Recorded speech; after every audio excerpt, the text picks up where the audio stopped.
My Harvard-educated daughter left me on a dirt road in broad daylight. Just drove off. Dust in my face, corn stalks on both sides, 3 hours from home, because I embarrassed her in front of her rich fiancé's family. After all the years and all the hours, she looked at me like a mistake she needed to undo. That's fine. What she doesn't know is, I've been keeping records. After 27 years of sacrifice, 3 jobs, busted knuckles, and the kind of sleep that happens with your boots still on, I thought I'd earned a seat at her celebration table. Name's Marcus Reed.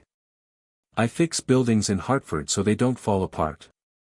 I was a mechanic in the army before that. Been working since before my daughter could spell vacation. Tonight was Elena's engagement party. The Voss estate in Newport looked like money teaching itself manners, marble columns, hired quartet, waiters who judged by wristwatch. I pulled up in my beat-up Chevy. The valet's grin said, "We don't get many of those here." "Deliveries around back, sir." "Not delivering," I told him. Father of the bride-to-be. He blinked, swallowed, and took the keys anyway. Inside smelled like champagne and polished floors.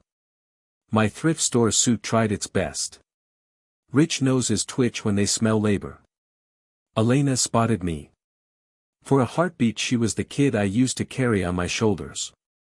Then she saw the valet tag and froze. "Dad," she said, voice tight around the edges. "You made it. Wouldn't miss it for the world." Her fiancé, Oliver Voss, slid in beside her.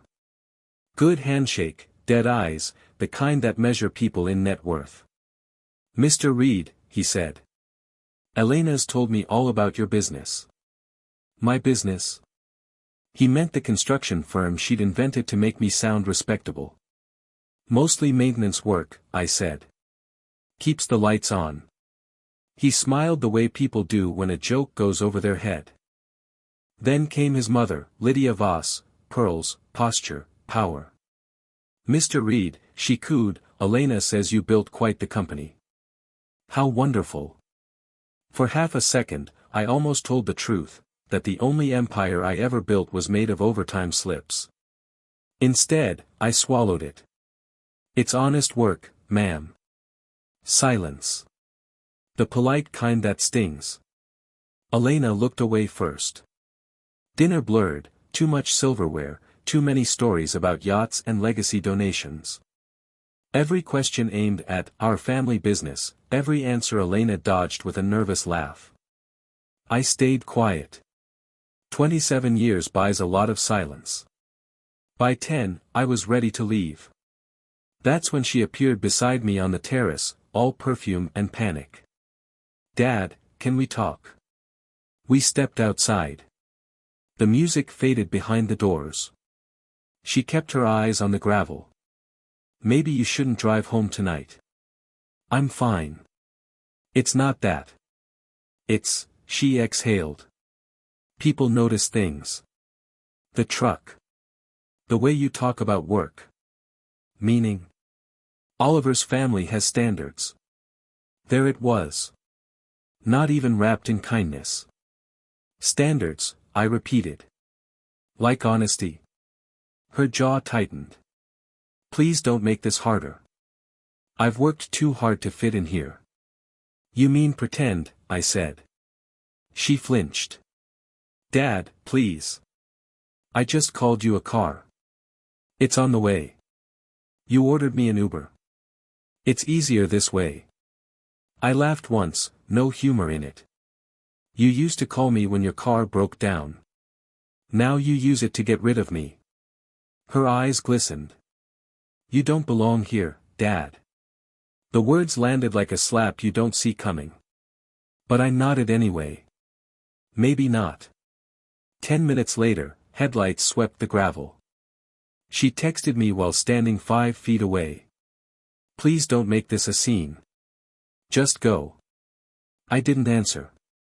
Just climbed into the car and told the driver to head north. Through the window, I watched the mansion shrink to a pin of light. The dashboard glow hummed against my hands, hands cut, scarred, calloused from years of keeping her world running.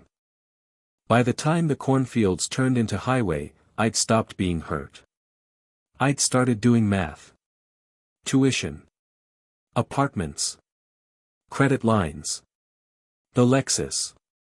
Every penny, every signature, every quiet bailout. I had it all written down, ledgers, emails, receipts stacked in 3 cardboard boxes under my bed. If Elena wanted independence, she was about to get it. Not out of anger. Not for revenge. Just balance. When someone cuts you off with words, you hear them for weeks. You don't belong here, Dad. That line hung in my head like an echo in an empty hallway. 3 days after the party, I was fixing a boiler leak, steam fogging my glasses, the pipe clanging like a heartbeat. Work kept my hands busy, but the words stayed under my skin. Not as anger, as arithmetic. I started counting what she'd built on my back. Her apartment. My name on the lease. Her car. My co-signature. Her cards, her savings, her entire glossy independence. All rooted in me. If I stopped holding the weight, what would her world stand on?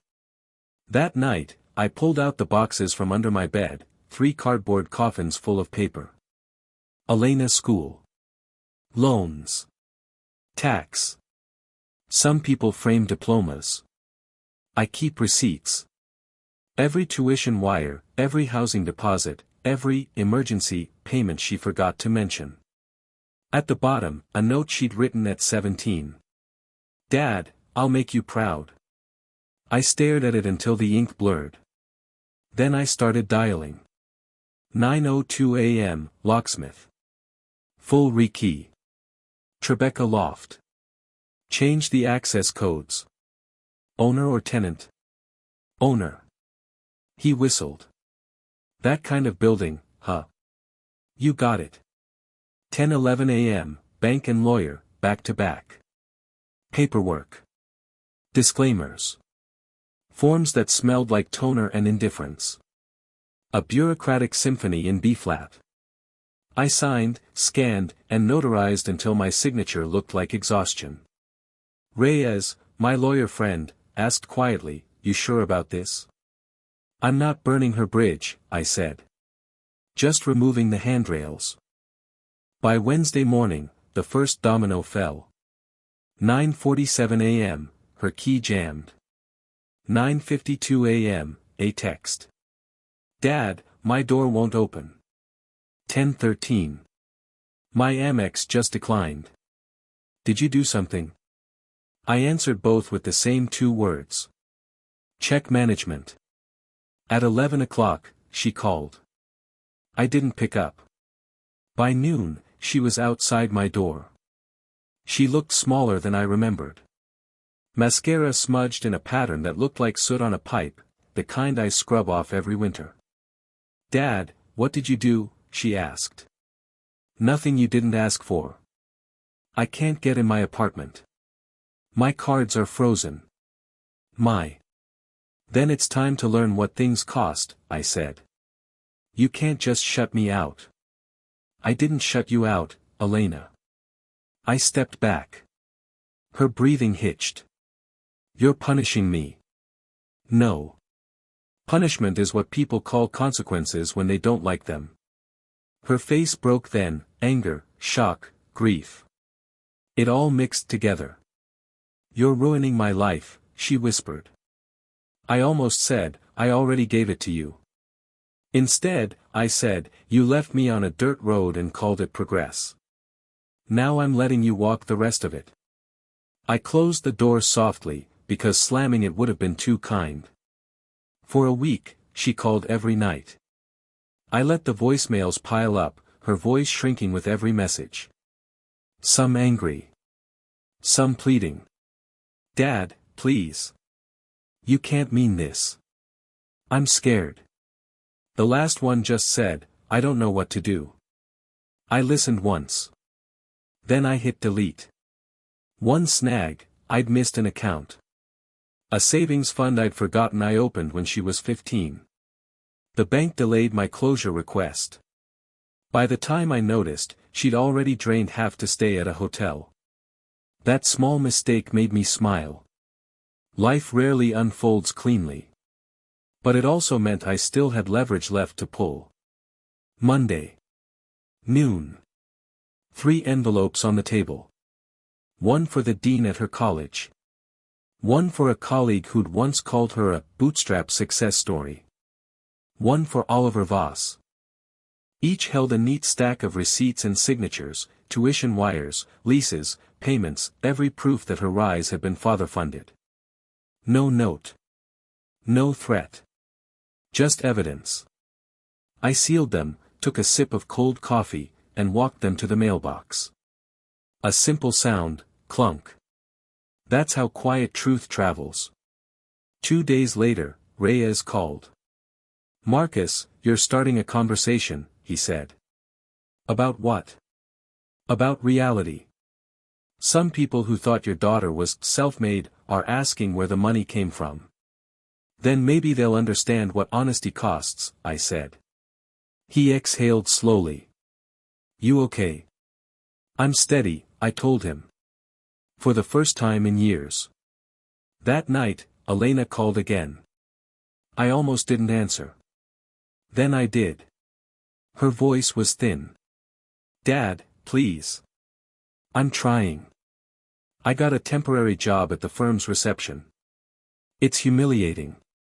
"Work never is," I said. She was quiet. Then, softer, "Why are you doing this?" "Because you spent your life pretending we were different," I said. "Now you'll learn that you're made of the same stuff." She cried, not loud, just steady. Like rain against a window you don't close because it sounds honest. When the line went silent, I realized something. I wasn't rebuilding her life. I was finally repairing my own. The next morning, she texted. "I paid next month's rent myself." I typed back. "That's how it starts." Then I set the phone down and let the quiet fill the room. For the first time since that night in the cornfield, it didn't feel empty. It felt clean. The truth doesn't explode. It seeps. It started in Cambridge. A quiet call from a dean's assistant, Mr. Reed, about those documents. A polite pause, a recalibration of history, and suddenly my daughter's spotless legend had a smudge. By midweek, she was trending, not viral, just visible. A polite scandal, the kind polite people whisper about over coffee. No flames. Just heat. She texted me once. "Did you talk to anyone about my job?" No. Truth did. Nothing after that. Silence, the digital kind, loud, endless. Reyes phoned later. "You realize this hits more than her resume." "I'm not chasing pain," I said. "I'm chasing balance." He sighed. "Balance has casualties." "So does denial," I said. 2 nights later she appeared at my door again, coat wrinkled, eyes rimmed red. "Can I come in?" I nodded. She sat, stiff, every muscle holding in panic. "I lost my promotion," she said. "They said restructuring." Her hands twisted the hem of her coat. The fabric made a sound like paper tearing. I said nothing. She drew a breath that caught halfway. "I was scared," she whispered. "You don't know what it's like in those rooms, everyone perfect, and you're the flaw." I just wanted to fit. I watched her eyes when she said it, tired, glassy, ashamed. "I spent my life making sure you'd never feel small," I said. "And you spent yours making me disappear." She nodded, once. No defense left. We sat listening to the radiator hiss until the air steadied between us. A week later, another ripple reached me. Rumor said Oliver Voss was under review at his firm, nothing official, just whispers about numbers that didn't add up. I didn't start it. Maybe truth leaks the way rust does, once it begins, it finds every weakness. When she called, her voice trembled between relief and disbelief. "You knew something, didn't you?" Only that rot spreads fast, I said. She gave a small, sad laugh. Guess I picked the wrong blueprint. Then build a better one, I told her. Months slid by quietly. She moved to a smaller apartment, Brooklyn, cracked paint, good light. She called one night asking which wrench fixes a leaky pipe. Adjustable, I said. Buy one you can trust. She chuckled. You and your tools. Better than lies, I said. Spring came early that year. The Reed Hands Scholarship accepted its first class, kids in coveralls, faces shining with pride that hadn't been borrowed. She helped me send the welcome letters. Later that evening she laid an envelope on my table. Rent check, she said. Paid it myself. I looked at the ink of her signature, uneven but proud. That's how it starts, I said. She smiled. You've said that before. Some things are worth repeating, I told her. And as she looked around my small, clean apartment, she reached out and ran a finger along the old wooden table, the one that had carried every bill, every plan, every apology. Maybe we fix it up sometime, she said. Maybe we just let the scars show, I replied. She nodded, eyes softer now. For the first time in years, neither of us was performing. People call revenge a fire. It burns fast, leaves ash. But redemption, that's a rebuild. Slow. Honest. Loud in the right places. That's how it starts. There's a moment, after a building floods, when the water's gone but the smell stays. That's the real work, clearing what lingers. That's what it felt like between us. The anger had drained out. What was left was residue. Elena started coming by on Saturdays. She'd type replies to scholarship students who fixed cars for tuition while I fixed the sink. Different repairs, same goal, keeping things running. We didn't talk much. The silence felt like sandpaper, rough, but useful. One afternoon she looked up from the laptop. You ever think about Mom? Every day. I used to pretend she was still watching.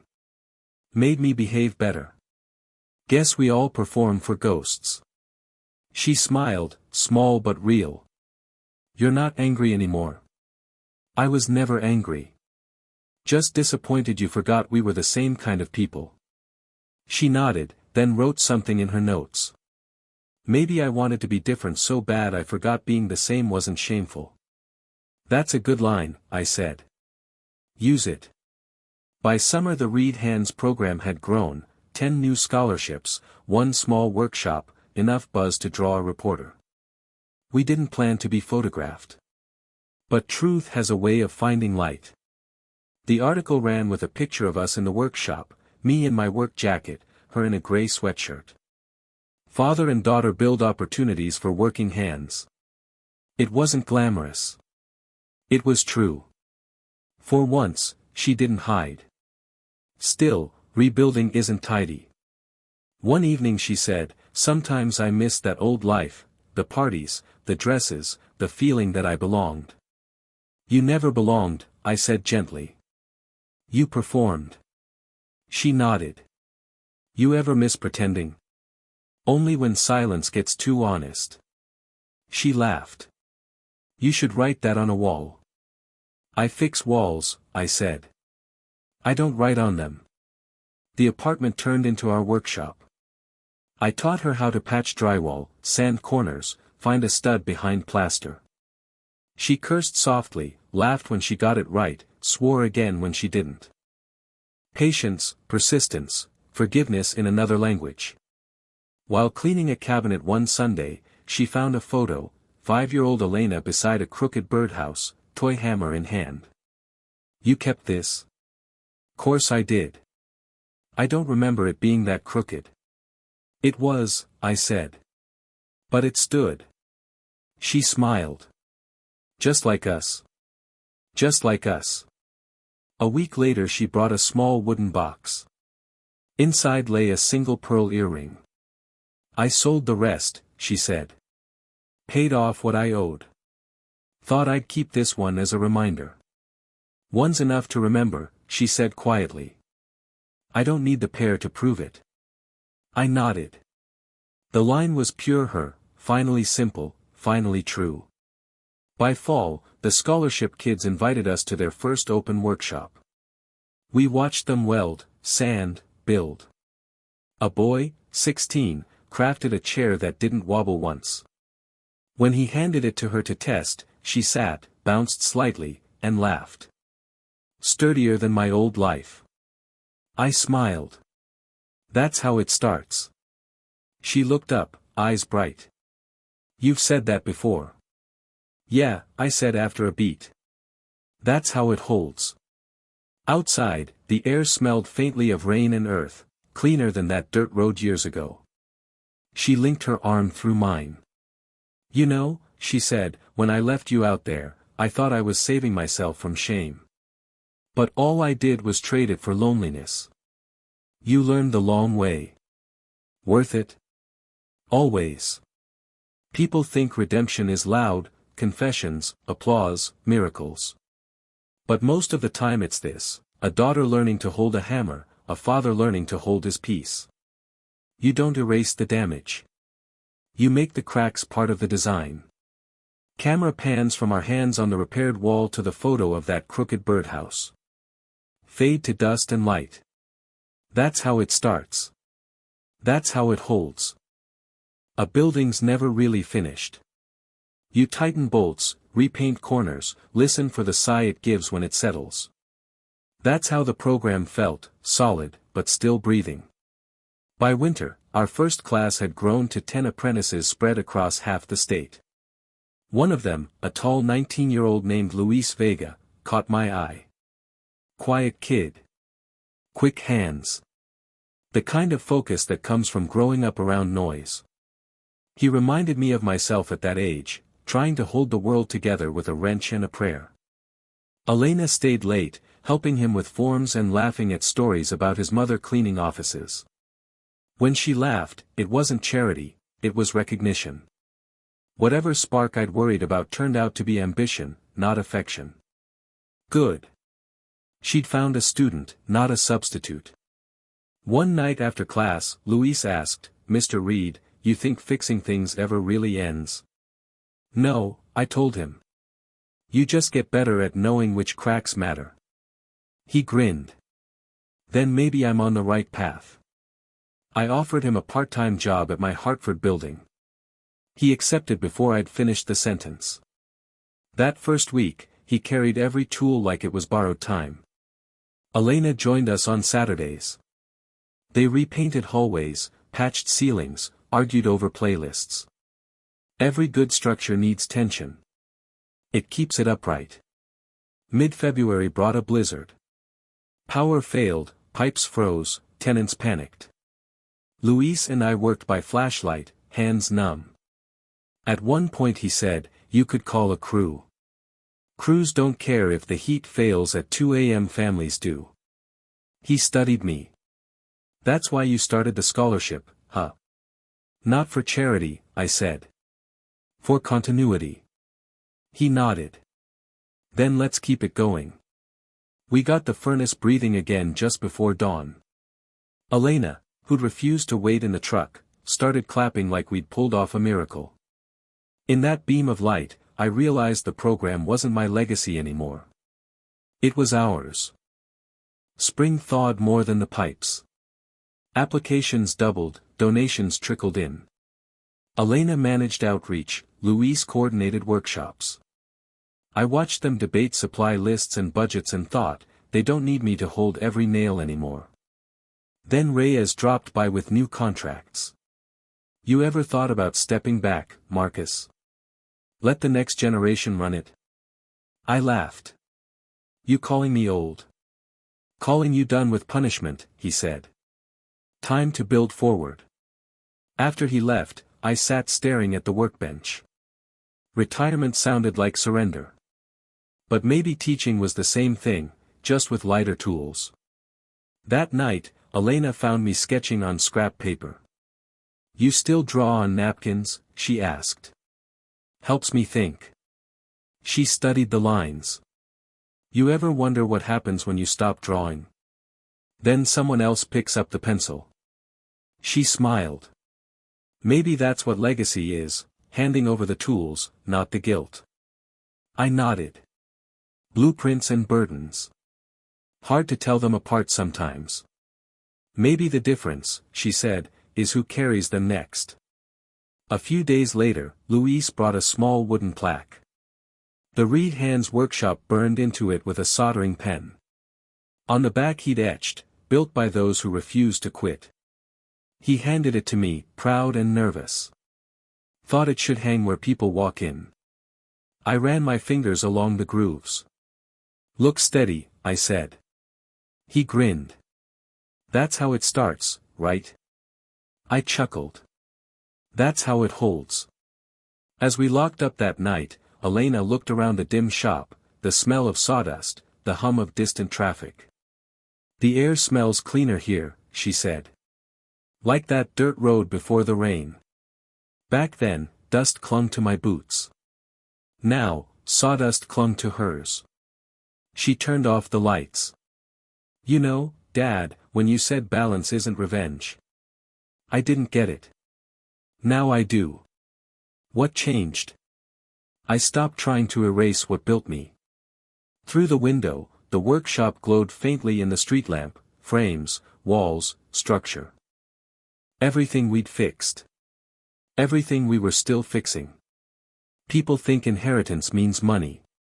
But the best things you leave behind are habits, steady hands, straight lines, the patience to rebuild. Blueprints fade. Burdens lighten. But teach someone how to hold a hammer the right way. And the work never ends. That's legacy. That's the plan that lasts. Every structure hides its limits until you lean on it too hard. Bones, buildings, pride, they all creak before they crack. The first warning came in my right shoulder, a dull grind when I reached too high. Then my breath shortened on stairs I used to take 2 at a time. I told myself it was age, not warning. Men like me mistake endurance for health. The doctor said words like degenerative and rest. He handed me a prescription and a smile that meant slow down. You're a load-bearing wall, Marcus. Take some weight off before it gives. I laughed so he wouldn't see I understood exactly what he meant. On the drive home, I kept repeating that phrase. Load-bearing wall. The building can't stand if the wall goes, but sometimes, the wall has to be replaced by something newer, stronger, better placed. At the workshop, Elena was sorting applications.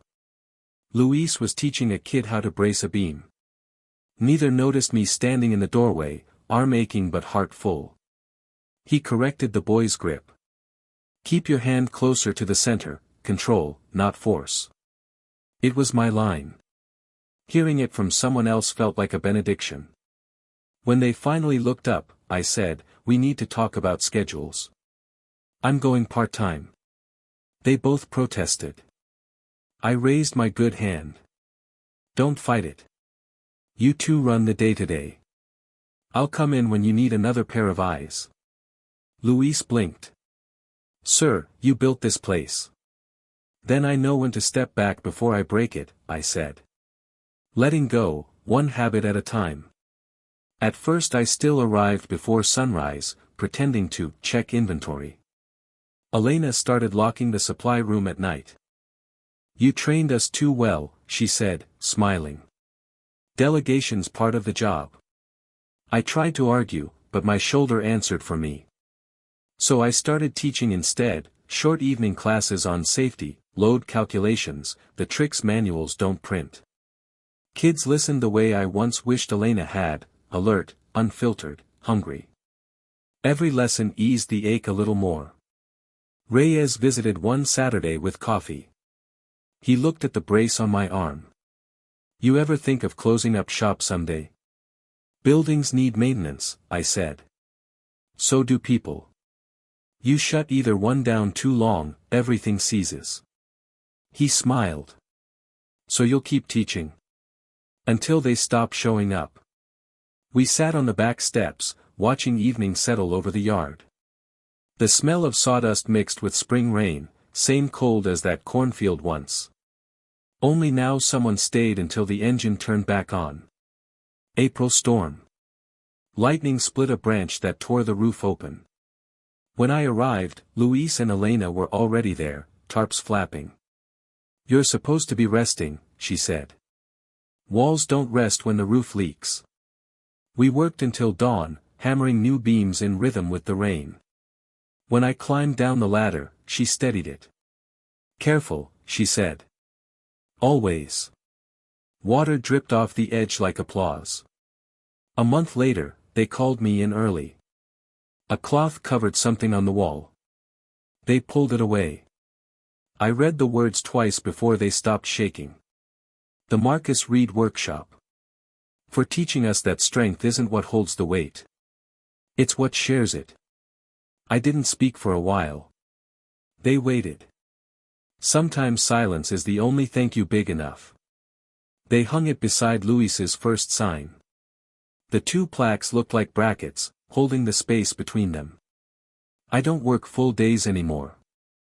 I check boilers once a week, help with lesson plans, tell stories when asked. Sometimes I just sit and listen to the hammers. Back then, I thought legacy was a building with my name on it. Now I know better. Legacy's the sound of hammers hitting true long after you've stopped swinging. Blueprints fade. Burdens lighten. But teach someone how to hold a hammer the right way. And the work never ends. That's legacy. That's the plan that lasts. When a building's finally sound, you stop hearing it breathe. The quiet means it's holding. By autumn my tools felt heavier. The shoulder I'd called a hinge started locking up for real. Some mornings I'd sit at the edge of the bed, listening to the joint settle before I stood. The doctors said it wasn't fatal, just finite. Elena kept a brave face. Luis pretended not to notice. But I caught the quick glances, the half steps toward the ladder when I reached too high. They were learning what I had, nothing stays level forever. One night after class I told them, I'm writing everything down. The tricks, the shortcuts, the fixes that shouldn't work but do. Luis said, like a manual? More like a memory you can hold. Elena asked, why now? Because air is a kind of foundation too, I said. You just have to trust what you can't see. They didn't argue. They just nodded, like builders marking where the next beam will go. For weeks I sat in the small office, voice rough, reading notes into an old microphone. Each file named after a lesson, weight distribution, patience, regret. Sometimes I'd drift off mid-sentence, dreaming of cornfields and engines, of all the noise it took to earn silence. Elena found me there once. You could rest, Dad. Later, I said. I'm anchoring the air. She didn't understand then. She would. I left it in the top drawer of my desk, plain paper, black ink. Elena. If you're reading this, I've gone to where blueprints stop and memory begins. Don't mourn too long, keep building. The road you left me on years ago, it led here. Every mile of pride, every turn of guilt, all of it poured the foundation under your feet. Remember, walls stand because of what's inside them, not what shows. Teach that. Dad. I folded it once, steady hands for the first time in weeks. It happened quietly, the way good things finish. One crisp morning, Elena unlocked the shop and found me in my chair, boots still dusty, smile half-formed. The radio played the low hum of students laughing outside. She didn't cry right away. She listened, hammers, saws, voices. The sound of the plan holding. Months later, the workshop hosted a memorial build. They named it the Foundations Project. Every graduate added a plank to a small shelter for families displaced by storms. Luis read a line from one of my recordings. Blueprints fade. Burdens lighten. But teach someone how to hold a hammer the right way. And the work never ends. The crowd repeated the last 4 words together. Elena looked up through the open rafters at a square of sky and said softly, "You anchored the air, Dad. Now the workshop stands taller, cleaner. My chair stays by the window, worn but polished by new hands. Sometimes the wind slips through the vents and makes the nails hum, a small, living vibration. People say it's the building settling. I know better. That's the sound of gratitude breathing. Dust rises, light settles, and the air smells faintly of rain and sawdust. Cleaner than that dirt road years ago. The story begins there. The story holds here. Every build needs a final inspection, someone to walk the site and make sure what's meant to stand will stand. That's what this feels like, a last walk through. The sun hits the glass high and clean. Dust glitters in the beams like sawdust turned to gold. Elena moves through the space with quiet purpose, clipboard in hand, coffee cooling beside the vise. Luis is up on a ladder, tightening the light fixtures he once hung with my help. They talk in shorthand now, half words, full understanding. The place doesn't need supervision anymore, it hums on its own. On the back wall hang the plaques, the Marcus Reed Workshop and the Reed Hands program. Between them, a new one gleams. Foundations of Air Project. For every builder who learned that strength shared is strength doubled. Elena runs a cloth over it every morning, not out of habit but respect. The new class is younger, louder. They stream in with headphones and nicknames, arguing about designs before the door even shuts. Luis waves them toward the benches. Measure twice, he calls. Cut once. Who came up with that saying? One kid asks. Luis smiles. A man who built things right, even when they broke first. The kid nods like it's scripture. Later, after the students leave, she sits at the drafting table. On the page is a plan for an expansion, new classrooms, solar panels, a welding bay. She's traced every line by hand, patient and sure. Luis leans over her shoulder. Think he'd approve? She smiles. He'd check the measurements, then tell us to stop talking and start cutting. They laugh. Outside, the wind moves through the gutters, the same low hum I used to call the building's breath. That evening, they host an open house. Families file in, old students bring kids of their own. Elena speaks last. No microphone, no script. My father once told me walls don't stand because they're strong, she says. They stand because of what's inside them. He built this place so none of us would ever have to pretend we didn't come from calloused hands. So, if you leave here with anything, let it be this. Keep your hands honest. Keep your blueprints kind. And when something breaks, fix it, don't hide it. The crowd rises, quiet first, then clapping that turns into rhythm. Each clap sounds like a hammer hitting true. When the guests are gone, Elena locks the doors and turns off the lights. In the dark she hears the familiar creak of cooling wood, the faint whisper of air through vents. She lays a palm on the wall. The grain feels warm, as if it remembered the hand that built it. Back then, dust had clung to his boots. Now, sawdust clings to hers. She smiles at the symmetry. Years from now, the building will need new paint, new wiring. The faces will change, the laughter will echo off different walls. But every new pair of hands will learn the same first lesson written in marker on the beam above the door. Measure twice. Cut once. Help the next pair do the same. That's the real blueprint. The one no storm can wash away. Blueprints fade. Burdens lighten. But teach someone how to hold a hammer the right way. And the work never ends. That's legacy. That's the plan that lasts.